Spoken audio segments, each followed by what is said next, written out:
So, good evening and happy Sabbath sa ating tanan. So, kami in third night sa ating 10 days of prayer. So, before ko kita mag-start, mag-ampuan ay kita. Ikaw pa natin ko nasa pangasipan. Ikaw ako, nagpasalamat kami na nakabot kami sa third night ng 10 days of prayer na nakabot ikaw po at mag-ihapon sa amo sa pagkadako sa inaamon 10 nights of prayer. Ikaw po ang kapanalangin sa pag-usan na Isabel na inaot ini na naamon mawabado na mensahe na magbago sa among puso isipan. Ikaw lang ang Ginoo na amon pinasampak at pinalangka sa among pagsalamat sa mga panalangin pagdasa na among mawabado sa kanila.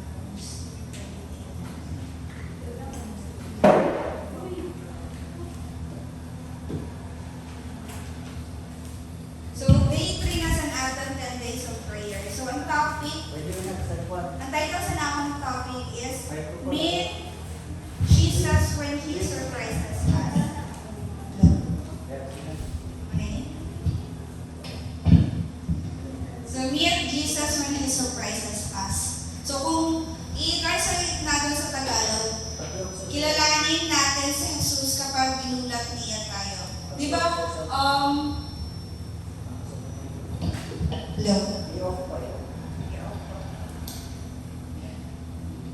So, minsan baga, natatandaan lang natin or nakikilala natin ang Ginoo once na ada kita sa panahon na gawin ang problema, kasi sa kasakitan or kung ano man, di ba? So, for example, kung kita baga wala sa kwarta, di ba? May problema kita sa kwarta. So, may ikuan tao na nag-apiki sa aton, willing magpahuram sa kwarta na parang porsyento. So, sana na way or pamamaagi na may nagpahuram sa imo, kumbaga, sana na way, kumbaga, kumbaga nila makikita natin ang presensya sa Ginoo. Ang presensya sa Ginoo sa time na kita magka-problema, kumbaga. So, minsan, dida man ginatest and aton faith dida sa Ginoo kung hanggang diin ba ang pagtuod natin sa ng mga struggle man na nag-aabot sa aton buhay. So, ang hiniin, ginapahiwatig sa title sa aton mensahe sa nakagabihan.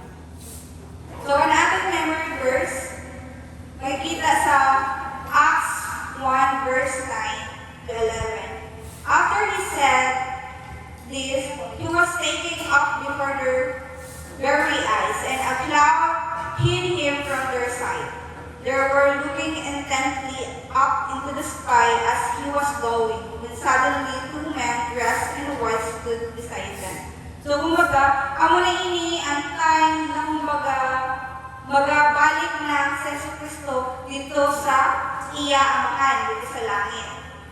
So, sa tula time na mabalik na ang Ginoo, paupod, kumbaga witness and mga disciples niya sa pagsakat niya. And then, may igwan nagpakita na doon ay angel sa iyang mga disciples. Sabi sa angel, "Men of Galilee," they said, "why do you stand here looking into the sky?" Kumbaga, sa nila message na pinapahiwatig kay sa ato na sa kalangitan ng Ginoo, kumbaga nakatingala ng gihapon ng mga disciples sa kalangitan. Ang ginakaabot sa nila, pilit sabi na, kumbaga, lantaw lang kita permi sa kalangitan. Na, kumbaga, may kailangan kita ng mission. Kumbaga, disciple, may kailangan ng mission na hihimuon. Dahil nga ni, ato na si Jesucristo, may gimbilin si Jesucristo na mission para sa ila.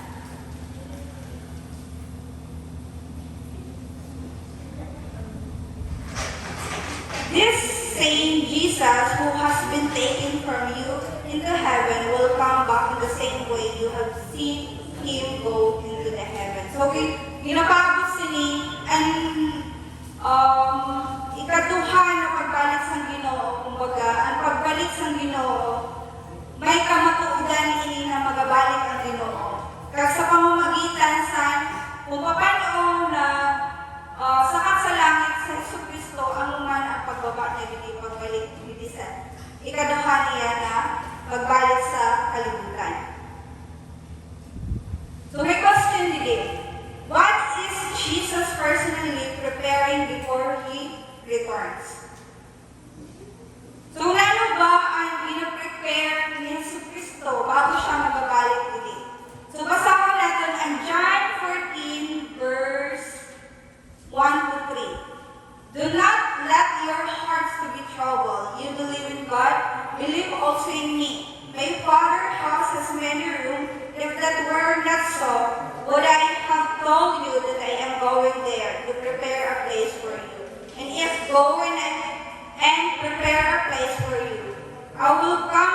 Kristo na bago siya magabalik dili, kinahanglan na maghimuan na siya sa atong puloy-anan dito sa langit. Di po ba? So, before siya magababa, once na matapos na ang pag-prepare niya sa atong kristalan, so magabalik na siya dili sa kalibutan na para kita sugatin niya.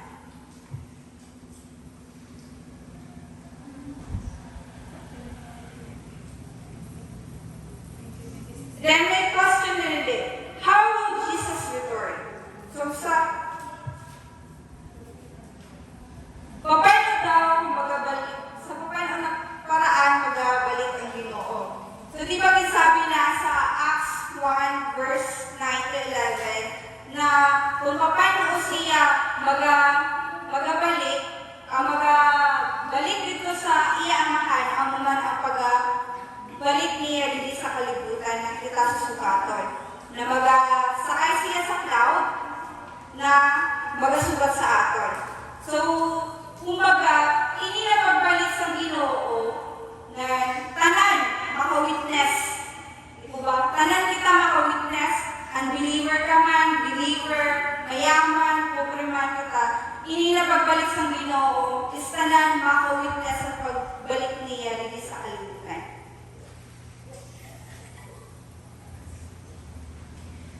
When the time came for Christ to ascend to his Father, he led the disciples out as far as Bethany.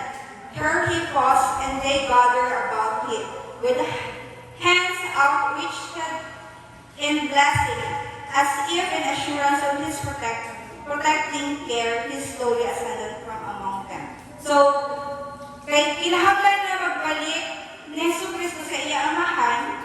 So, di ba si Jesucristo ang nag-lead sa iyang mga disciples? Nagtukdo, nangaral sa mga bagay na matutunan nila kung paano mag-win sa soul. Di ba? So, sa nagsakal na sa langit ang Ginoo, kumbaga nakaunat ang iya kamot, kumbaga ginpanalanginan niya ang tagausan niya na disciples. Kumbaga, painuwatig sa to na pagpapala or pag-care or pag-protection sa Ginoo, bisan ang Ginoo adto na sa langit, na bisan sinda kadto sa bisan diin na lugar, mag-win sa soul, mag-share sa gospel sa Ginoo. Kumbaga, ang presensya ng Ginoo ada gihapon sa inda. Kumbaga, dili sila mahubayaan sa pamagitan sa pag-bless ng Ginoo sa inda sa dunay. When the disciples were gazing upward to catch the last glimpse of their ascending Lord, who was received into the rejoicing realm of heavenly angels, as these angels escorted him to the court above, they sung and sang, "Sing unto God, ye kingdom of earth, O sing praises unto the Lord, to him that rideth upon the heavens of heaven." So, ini na praises or kanta sa mga kumbaga usad na ininakanta or is kumbaga papuri sa mga anghel sa Ginoo sa kanang Kristo na siya magabalik na dito sa kalangitan.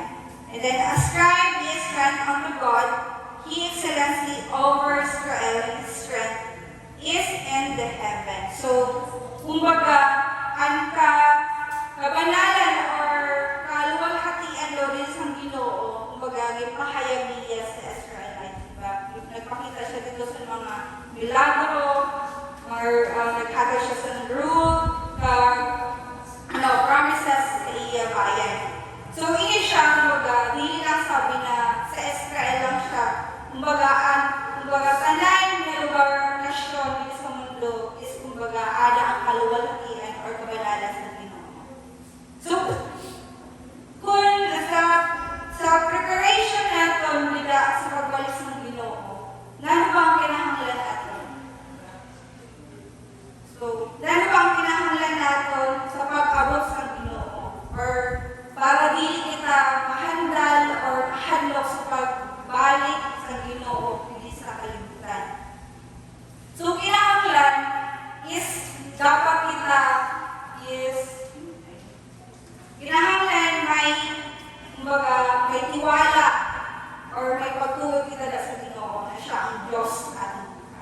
Then pangalawa, so kinahanglan, mag-repent kita. Diba? Kung mag-repent kita, dapat, kung mangayon kita sa kapatawaran sa atong pagkakasalan, so dapat palikudan natin na. So dili na natin na balikan. Diba? Wala nang balikan sa atong mga sala na bibiling kanila sa Ginoo. So, and then, mamuhay kita na may kaayuhan, may mabuti na puso. Kasi, while kita nag-prepare, di ba, kinahanglan natin na kita may mga kaayuhan na nangyayari sa kalibutan. And then, prayer, and mag-study kita sa word niya. And then, adi kita for sa simbahan. So, ang ina dapat dili natin kalimtan sa pag-abot sa Ginoo. Kasi, di ba ang Ginoo, may gi-prepare na sa aton na istaran dito sa langit. Kumbaga, ito na istaran, nakaupo natin ng Ginoo is eternity na yun. Kumbaga, wala na ito na hanggan na makaupo natin ng Ginoo dito sa kalangitan. So, kinahanglan na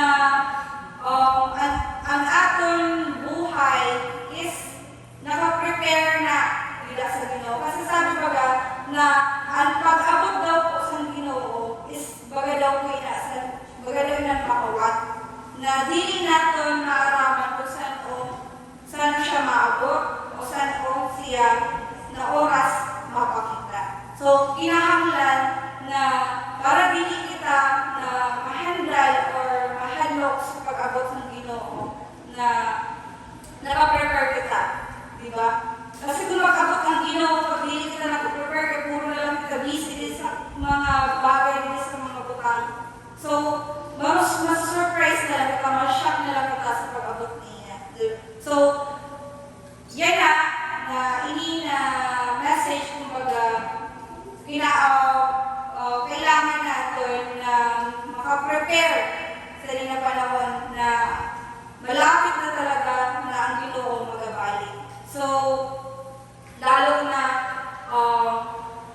sa ini na 10 days of prayers, maganda ini na kapuso natin ini hasta sa day 10 sa ating 10 days of prayer. Aron ma-renew natin aton puso isipan nila sa Ginoo, lalo na mas maging deeper and closer pa nila ang aton relasyon sa Inyo. So, ang lang po yung mensahe sa